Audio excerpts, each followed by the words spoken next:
Hey sis! From coast to coast, we're bridging the gap between the cisgender and transgender community, creating meaningful dialogue and space to learn and grow. Join us as we connect with our community, break down tough conversations, and get comfortable being better humans. The Hey Sis podcast is proudly brought to you by TD Bank Group. Welcome to the year end of Hey Sis podcast. Not the end of the season, but this is our December episode. And if you are watching and not listening, you will see that one of us has spirit and has shown. Oh, and the rest of us don't. Well, you're your mug of Christmas cheer and whatever that may be. But we'll expect you next week in an ugly Christmas sweater. For those that are listening and not watching, we'll put a little screenshot in because I'm good at doing sneaky screenshots, but we have got like the best Zoom background right now. We are sitting on a chairlift heading up to the top of some mountain somewhere. It's not in Thailand where Emma is at the moment. You'll see Emma's not dressed for the weather according to the background on Zoom, but this is my Thai Christmas sweater. So we've got Emma Stanley and Isaac Cook and Sin Sweeney joining us here for episode. Where are we at now, Isaac? What number are we at with? We've season 3. Like, who knew back in 2020 when we started out, we would all be sitting on this lovely chairlift recording an episode with our mug of whiskey soda, celebrating December. We are on episode 35. Pretty wild though, eh? It is, considering volunteer-based for 2 seasons. Yeah. We're just doing it kind of once a month, and we amp it up when we can to do more than once a month. But, you know, when it's volunteer-based, you got to do what you can do. And now that we've got a wonderful partnership happening this season with TD, we're able to do a little bit more, which is really exciting. Well, so this is great. We have a lot to talk about. So who wants to kick it off? We're celebrating our year end and everything that we've been able to do with all of you out there in the community, and at Simply Good Form with some pretty amazing clients and programming that we've kicked off and a few award nominations along the way. I want to know about the podcast. Tell me what happened. Yeah, I mean, it's grown exponentially. Like, this has been such, kind of to go back to what Sin was saying, when we first started this in 2020. 2020. I was about to say 2021. I was like, no, it definitely wasn't last year. It was very much, as people who've been following the podcast up until now kind of know, that this was essentially a space that we wanted to create for cisgender, straight individuals who are interested in learning more about the experiences of trans, non-binary, and 2S LGBTQ plus people, in particular during COVID, because we didn't have spaces in person where we could meet anymore. Cynthia and I kind of found that a lot of the online spaces through Zoom were a little too intimate. And it was difficult for individuals to air concerns or talk about problems or celebrate successes. So that's why we started the podcast. And to no degree did we expect it to kind of grow and bloom into what it is today. I've had people approach me at conferences to say, you do a podcast. And I was like, oh no, I'm becoming that person. But move over, Seth Rogen. Yeah, oh jeez. Just kidding. But it's been, maybe not. It's been insane though to kind of have this, because I in particular always kind of side-eyed podcasts. Like, everyone has a podcast these days. It's just kind of a niche thing people do. But to hear actual trans, non-binary, queer people say, you know, being on your podcast has helped elevate my voice, helped elevate my experience, has allowed me to have the opportunity to become more comfortable expressing things. That to me is the real success. And I could go off for hours about numbers, you know, followers, downloads, things like that.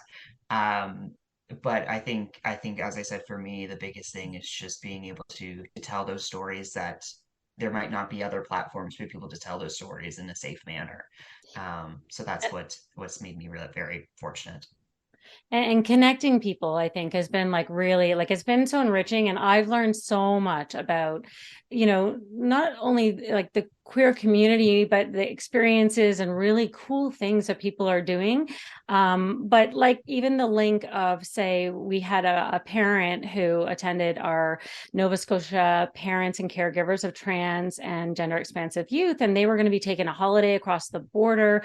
They were nervous about, what does that look like with regards to documentation when you have a young child who might just blurt out at the border, that their gender identity doesn't align with their sex as assigned at birth. And so I asked Emma, we had a conversation about it, and we made 2 episodes about it. And, they wrote back in afterwards just saying, thanks so much for making it a conversation, not only helping me, but, helping other parents or anyone, because Emma was able to speak about your experiences traveling worldwide as a trans person, and your very sort of colorful border experiences that you've love crossing borders. You're going to be hitting the border. I hardly ever get arrested. Yeah, that was probably the first time I've told a story like that for like more than just friends that I'm drinking with, honestly. And that was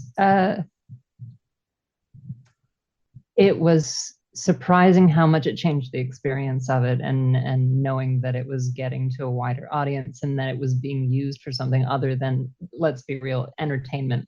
And yeah, that was it was meaningful.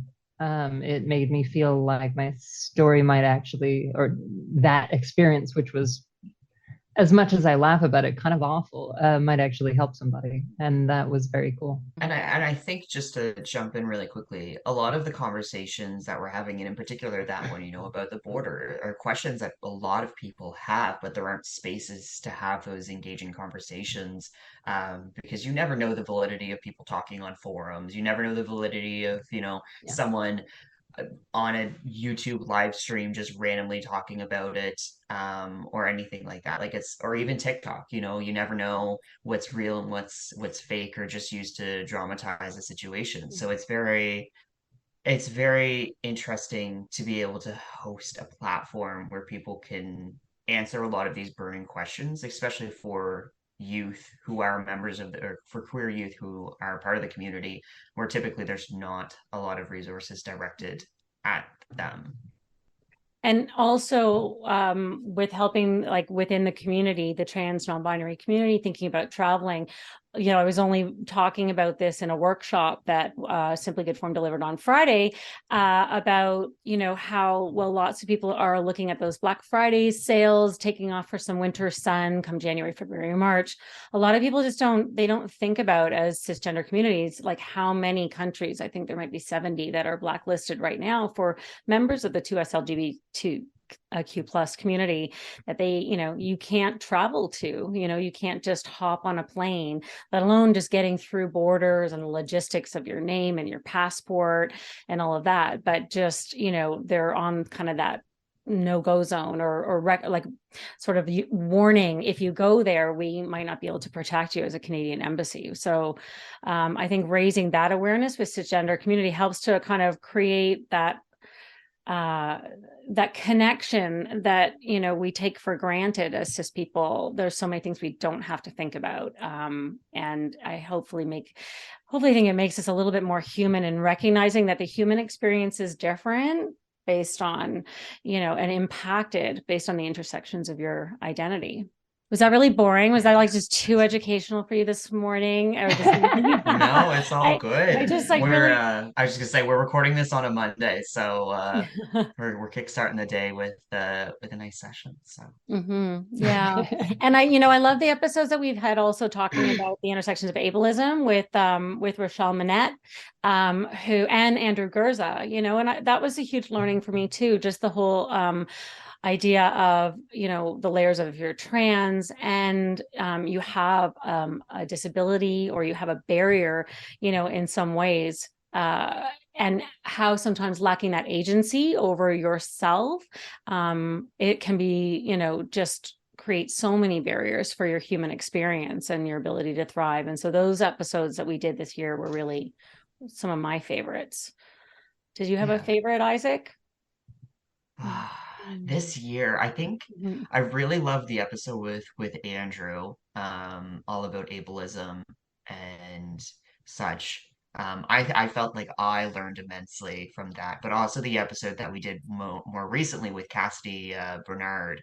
I mean, as everyone knows, I love language, so learning more about, language usage, um, their experiences navigating uh, all the barriers that exist within, Mi'kmaq, was very insightful. And as I said, like not a lot of people talk about this stuff. So it's nice to have that platform to do it.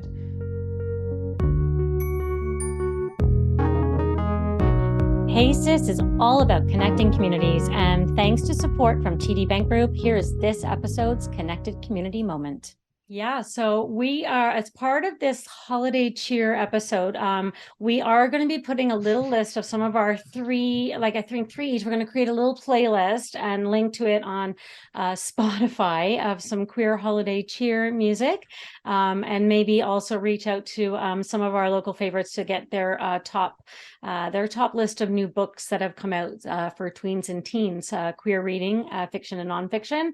So once you tune in here, you can click the link in the show notes and head over to the blog and have some more fun if you're looking for some music and some reading over the holidays. This has been a Hey Sis and TD Bank Group Connected Communities moment, because inclusion matters. But I want to segue a little bit back over to Emma, as Cindy referenced thriving. To those who don't know, Simply Good Form is currently running a program called Thrive, in partnership with the Mental Health Association of Nova Scotia and Nova Scotia Power. Is there anyone I'm missing on that list? They were we have our an main enormous supporters. number. Yes. Yeah. And then countless organizations, initiatives, all across Nova Scotia and Atlantic Canada. But I'll kind of pass it over to Emma, maybe to give a better explanation about the program and how things are going. All right. I love being put on the spot. It's my favorite. Thrive is our attempt to give some stability and a sense of community to a group that may not really have access to that right now. So Thrive is for queer youth in Nova Scotia. It's aimed at 16 to, I think, 24. And over the course of COVID, queer youth have really not been able to do a lot of the extracurriculars and networking that would normally get you a job and increase the stability of your life. Now, we're talking about a group of people for whom stability is in short supply. The rates of homelessness for trans youth are abysmal. And so what we're trying to do is get people employed, but also teach them how to vet employers to make sure that they're going to be working somewhere safe, and teach them how to connect with communities once they are out of high school and they lose access to that favorite teacher or that guidance counselor or there's those best friends, so that they don't feel so isolated. In a place where the population is frankly quite low, isolation is a real problem in Nova Scotia. And so Thrive is our way of trying to address that. And I've got to say, we just wrapped on the first run of it and it went just wonderfully. It was awesome. It was a bit of a beta test. We're looking at the program and we're making some tweaks now, but we got some wonderful feedback. We've got like these incredible participants from both sides of the camera, like the guest interviews that we were doing with local businesses, but the participants themselves, everybody has been amazing about working with us and helping us to improve the program, but just the sheer joy of watching a student who has gone through the program, and I've seen their work from the beginning and I've seen their work at the end, and they have noticeably improved inside of a month for a couple hours a week, was an incredible feeling. Yeah, it's been really amazing to watch, and like the work that Emma has like creating the lessons and like breaking down the weeks on how we started, off with resume development skills, and then how like shining, like learning to shine your light, basically like looking at simple things you might take for granted that you like to do, and realizing that those are worth highlighting, and how do you highlight them, right down to like your presentation skills, and then diving into the interview process. And Emma's created an amazing program, and we had participants between the ages of, I think, we had from grade 11 right up until early 20s. But as we said, the program will be running again, and is open to 16 to 25-year-olds from anywhere in Nova Scotia. And we look forward to expanding that eventually as well. And we're hoping to run it again this winter, and continue to grow it. But like you said, with the participants, it sounds like, also with our partners, with Nova Scotia Power participating in the interview panel, I know they just, they gave of their time, volunteer based, and found the experience so enriching, just being able to help give a light bulb to participants on what a panel interview looks like, and real feedback in a safe environment on how, you can elevate that, things that you're rocking and doing amazing, that, essentially these are skills they're hard to acquire. So it's pretty nice that we're able to connect with them in that way, all of them. I think the thing about Thrive that surprised me the most was so we started the program, and we decided fairly early on that we were going to interview local businesses, because I really wanted to give the participants this very realistic approach. Rather than me talking about what I think local businesses want, we actually went to them, asked them questions, and posted those videos for students to watch. So when they're watching them, they are getting a very realistic view on what employment is like in Nova Scotia. And what came out of that was, because we had a number of participants who were themselves part of the 2S LGBTQ plus community, we ended up with this wonderful representation of honestly just ordinary people with ordinary jobs living their lives as openly queer people. And the comments that I've gotten back on that, not just from the participants, but the production crew, of how amazing it was to just see people safely and openly living their lives with no drama, no, it's not the Hollywood approach. They didn't overcome anything unusual, or certainly nothing unusual to the queer community, but they're just living their lives in a drama-free way. And I think that might be sort of the representation that we're missing in our day-to-day lives. We have these stories of great triumph and great tragedy, but we don't have a view of people who are just peacefully living their lives out without having to hide any part of themselves. Yeah. I want to jump in on that too, because I think that's so desperately what we need in media. And media always tends to dramatize what is actually going on the ground. But especially for young queer individuals looking to embark on the wild journey of a career, there's always this fear and hesitation that pre-exists even before you start to dip your toes into, looking for a place of employment or anything like that, because all we talk about and all you hear about is discrimination in the workplace, violence in the workplace, things like that for queer individuals. And absolutely 110% that exists. And I mean, personally, I've experienced it, but there are organizations out there where that isn't tolerated. And we need to become, as queer individuals, you need to recognize those organizations that do have strong policies against these sort of things, so that, to your point exactly, Emma, that queer people have a role in also vetting the organization that they're going to be joining, so that they can ask very clearly and confidently during that interview process. Because when you do an interview, it's not just an interviewee interviewing you, it's also the opportunity to do vice versa. So for individuals, even non-queer people, to feel confident asking, what are your anti-discrimination policies? What is the accessibility in your location? Is it required for me to go into work every single day? Like what are your flexibility on that? Things of that sort.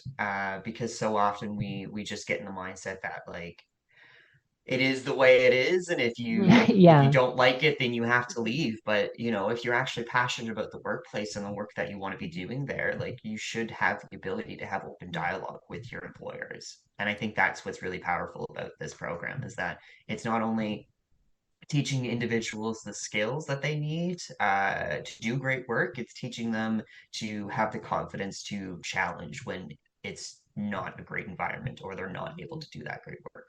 Mhm. And to see sometimes below the surface what's going on within some of these larger corporations, and that, like, I was surprised about, learning about these ERGs, the employee resource groups within different companies. And I would imagine that some, young, like, queer people first looking out to job seek might not know that they exist either. But there's this whole group of community sometimes working behind the scenes within a company to ensure that they're being, inclusive and voices are heard, and elevating new policies and all of that. And I think that is really important. And knowing that, like, what we're able to do with Thrive, which I hadn't foreseen, was that if we have somebody come in and they are directly linked to a particular industry that they're interested in, we can help find those employers that are aligned, and then bring them into the program, do an interview with them, ask them their hiring processes, what do they do to protect their employees,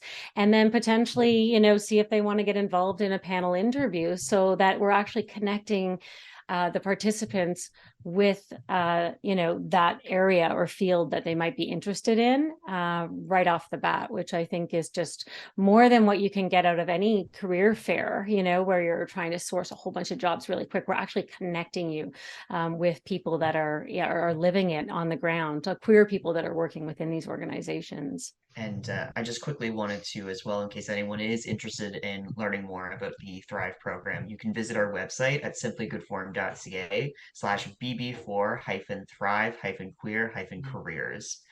And you can learn much more information about the program and register for the upcoming session cohort. I'm not too sure what we're calling it, but Yeah, you can learn more 2.0. there.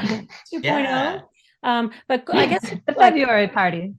I'll just throw in, like, quickly, like, what it is like, so queer Thrive, Queer Careers and Resiliency. It's a 4-week online program, where you're working through at your own pace, but you have a certain amount of things to get through each week. And then there's open office hours where you can connect with Emma or myself we use Slack, which is a really great way that the participants can communicate with themselves or ask us questions, or just hop on a huddle, which is like a video conference or an audio conference.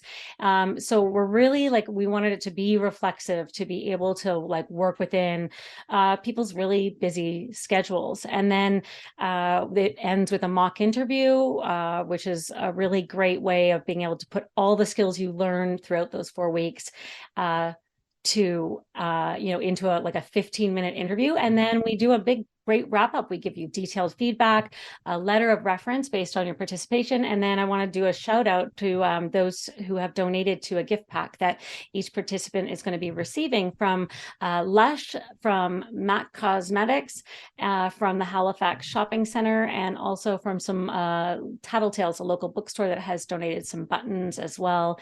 And so everyone that participates also gets a little thank you from us for your time and your input to help us shape it and make it better. And that'll be up to you, Isaac, to do lots of social media on it this month. Doing a shout out to, like, all the great people that did participate behind the scenes, because there was a lot, including Gender Affirming Care Nova Scotia, Pride Lunenburg, and then we had corporates such as Cycle Smith and Shift Ed Academy with Tisha Parker Kemp, And who else did we have in there? We had so many. Oh God.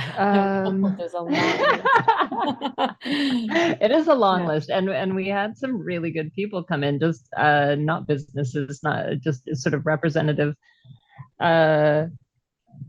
people in the queer community who just wanted to give some advice on how to calm down during an interview, how to ask the right questions. One of the pieces I loved just had some tips on reading body language and like how uncomfortable are you making your interviewer when you mention who you really are. And I thought that was lovely and really, really useful. I learned more than I expected as we were building it, especially from the guest videos. I have to say, looking at the interviews too, and like being a part of that process, honestly, and for me, I think also like having ADD or ADHD inattentive, which I don't particularly love that label, but I came out of them, and a few of us commented that the participants doing the interviews, I said they would have gotten the job over me if I was in there interviewing. They were just so succinct. They were I'm a terrible interviewer, which is probably why I run my own company, because nobody would hire me. But no, they were phenomenal. So good. Yeah, no, interviews are really hard. Like I have the same opinion about interviews as I do like pitch competitions. Like you only have this short window to showcase everything about yourself and to sell yourself. And I am not good talking about myself. I will avoid every opportunity to talk about myself, because I'm just terrible at it. But I think, you only learn to get better at it with practice. And that's why I find, mock interviews and stuff to be very, very beneficial to not only your career, but also your self-confidence as you're kind of getting into it, because it is not easy, and it is definitely something you learn with time. Yeah, and it's true. And I think, yeah. Oh, sorry. Go ahead, Emma. Sorry. It's a funny thing where there's this really common question that came up in some of the interviews, and certainly from the participants, of basically how much of myself do I bring to work? And in any given workplace, my experience at least has been that you can suss it out when you get on the ground. You learn the corporate culture of wherever you're working, and you learn which in some companies I've worked for, I have hidden a lot of myself, and in some companies I've been really open. And as you work in a place, you get the opportunity to make those decisions, but an interview is you don't have that time, so you have to sort of decide before you go, how open are you going to be? And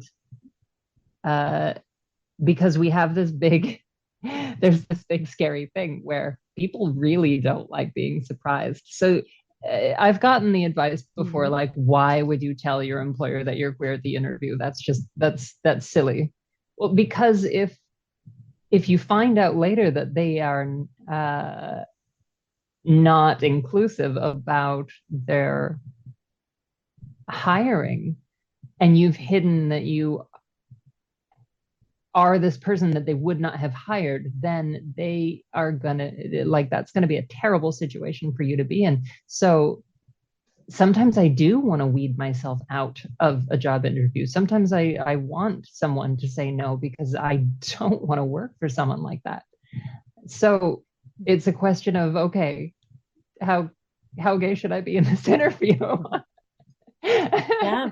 And, somebody like Nova Scotia Power said, self-identify. We encourage it. They said we celebrate diversity. And I know, like, for me, it's like, I just feel like nobody deserves to be invisible. Nobody should ever have to experience that isolation and feeling like they're not being seen. And I think, with Thrive, part of the inspiration behind wanting to create something like this was, as with a lot of what I do, came from my own family, and seeing my own son who is transgender, but also my daughter who is neurodivergent, and the barriers that exist. Sometimes you just can't even get in the door for those interview processes. And after COVID, I had talked to a few professionals in the neighborhood, who, because their SIN number hasn't updated with their gender marker, I wanted to ensure that they were still under 16, that they could go in somewhere that was going to be inclusive. And so I asked a few professional friends, like, would you hire, even bring them in as a volunteer and see if they would work out, and if so, keep them on. If not, let them go. They won't know any different. And they said, well, teens are so awkward. They don't have enough experience, customer service. I don't have time right now to invest. I'm so stressed after COVID as a small business owner. I just need to keep going. And that's where I'm like, okay, we need to empower. We need to help empower so that these participants can walk in the door and, and with confidence and be able to shine, and because it has been harder for them, the LGBTQ plus community during COVID, with no hobbies on their resumes, lack of sports and working and all of that. This is a way that, we're just helping them pack up their resume with some great skills and tools, hopefully to get them to the top of the resume pile. Yeah. One of my biggest pet peeves is when people say, like, teenagers are awkward and all over the place and they don't have the same work ethics as, someone in their 20s or 30s or what have you. But people in their 20s or 30s, well, beyond that, I think one of my biggest pet peeves is when I look at job opportunities and it's like requires master's degree, requires, 10 years of experience. So then off the bat, if people aren't willing to hire teenagers, then they're hiring someone who's in their 30s now with a master's degree. And then you look at the pay and it's like $15 an hour. It's like, Right. ooh, okay, this is where we're at. So, where do you think people are going to be getting that 10 years of experience or that 5 years or 2 years of experience before they hit the age of 25? They're going to have to work in their teens. And it just creates more barriers on top of the intersections of people's identities that limits them from getting jobs in the first place. And I find too, as like a queer person myself, one of the biggest difficulties is a lot of people in their teens, their first few volunteering experiences outside of probably like sports and things like that are often with their GSAs, their gender sexuality alliances at their school. And a lot of youth struggle to put that on their resume because that, you know, Right. shouldn't automatically out them, but in a lot of instances it does. Because of course cis straight people can attend GSAs. So it's a tricky Yeah. balancing act. But like just off what everyone has been saying, I like Emma saying you have to suss it out when you get on the ground and figure out, where people stand, and if they don't include you in that conversation, then don't waste your time, like just politely walk away, say don't think this is the right fit for me, and find another opportunity if you can.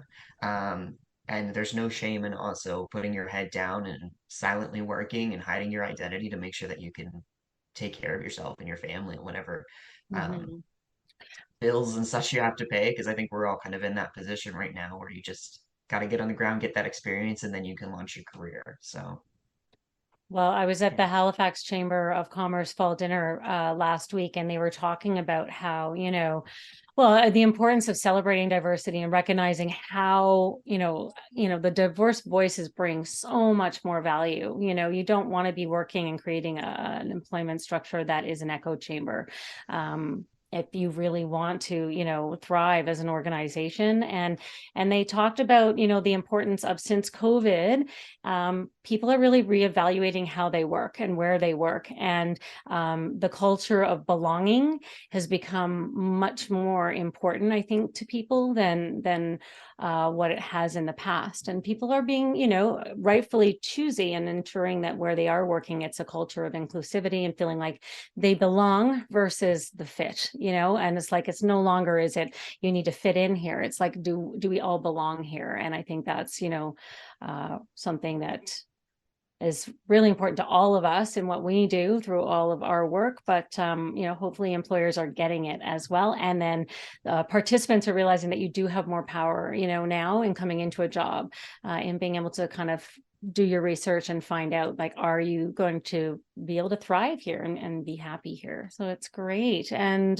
we're all going to be together again in January, which is so nice because we all work remotely and see each other virtually a few times a week, but we simply, some of us have never met. Right, I know. And so we are meeting at a really exciting event on January 26th. So watch this space, where we've been nominated for New Business of the Year award by the Halifax Chamber of Commerce. And so Simply Good Form will be having a table, and possibly even two by the sounds of it. So this will be a really great, I think, time for all of us just to come together as a team and celebrate, because it has been just a transformational year, I think, for us as a whole.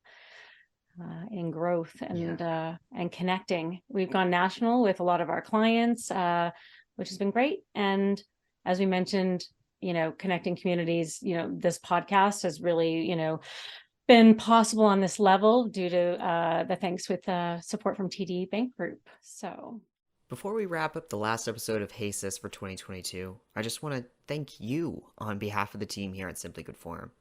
I personally have had the great pleasure of being on the team for almost 3 years now, and it has been incredible to watch our consultancy grow into what it is today and learn alongside our community. Without your support, the Hey Sis podcast would not be where it is today. And on behalf of Simply Good Form, happy holidays, and we look forward to seeing you in 2023. That's all the time we have today, folks. Thank you for joining us for another episode of Hey Sis. The conversation doesn't have to stop here, though. If you would like to get in touch with us to ask us a question or share your story on a future episode, you can email us at connect@simplygoodform.com or visit us on our website at www.heysis.com.